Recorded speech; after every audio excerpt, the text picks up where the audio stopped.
О крохотном существе, обитающем под уличным туалетом в подмосковном Раменском, я узнал от куратора Татьяны. Уже много лет она помогает брошенным и никому не нужным животным. Самой же Татьяне фото малыша прислали неравнодушные люди. Таких, как он, под туалетом пряталось несколько малышей. Но светло-рыжий котенок был самым маленьким и слабым. Куда делась мама-кошка, так и осталась загадкой. Им иногда приносили еду, пока тот, кого заботила судьба котят, не слег. Самым уязвимым оказался светло-рыжий котенок. Вдобавок оказалось, что у него беда с глазами. Татьяна, у которой на попечении на тот момент находилось около 70 хвостиков, кто в стационаре на лечении, кто на платной передержке, не смогла оставить малышей умирать и отвезла их в клинику. Когда врачи осмотрели крошечного котенка, то молча развели руками, тот уже буквально был на грани смерти. За жизнь малыша началась борьба. Даже спустя 1,5 месяца, что котенок находился в клинике, врачи не давали никаких прогнозов. Было неясно, а выкарабкается ли.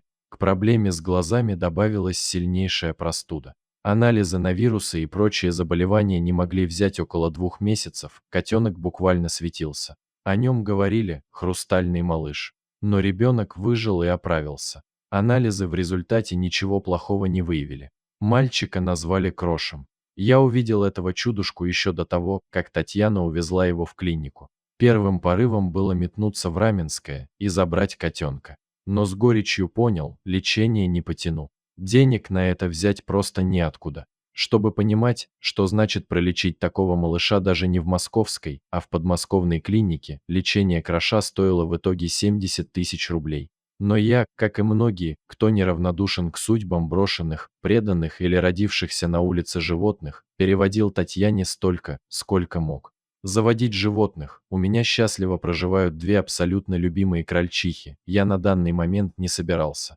Но маленький котенок запал в самое сердце. Поворотным моментом стало видео, на котором лежащий в больничной клетке котенок встает навстречу Татьяне. Очень ошибаются те, кто думает, что животные ничего не понимают и не чувствуют. Я написал Татьяне, что хочу забрать Кроша домой. Потом были переговоры, куратору нужно было понять и поверить, что котенок уедет в хорошие руки, что его не будут обижать, что он будет в безопасности. Но наконец Крош приехал. Он действительно оказался крохотным. И в первые часы в глазах стоял ужас. Оно и понятно, первый месяц тяжелое выживание на улице. Следующие 2 – жизнь в клетке и постоянная борьба за жизнь. У него оказались удивительные глаза. Огромные. Он смотрел очень внимательно и немного грустно, когда я заговаривал с ним. Цвет их я так и не смог определить. Уже к вечеру он освоился. Стоило мне появиться в комнате, как малыш бросался навстречу и не отходил ни на шаг. Моторчик не выключался до вечера.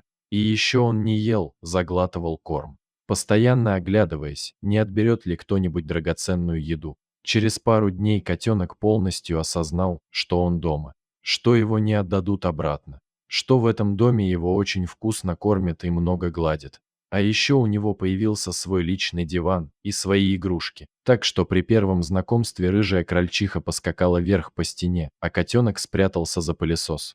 При втором я сел с ним посреди комнаты, он в голос вопил «убьют, убьют». Крольчихи, наоборот, были твердо уверены, что котенок убьет их, потому попрятались. Сейчас понемногу паника ушла и стали интересоваться друг дружкой, ребенок оказался страшным шалопопом. Теперь его зовут Тёма. А всех неравнодушных к его судьбе я обязательно продолжу знакомить с этим маленьким, но удивительно стойким существом, которому повезло не только выжить, но и найти свой дом. К сожалению, такой счастливый конец бывает далеко не у каждой подобной истории.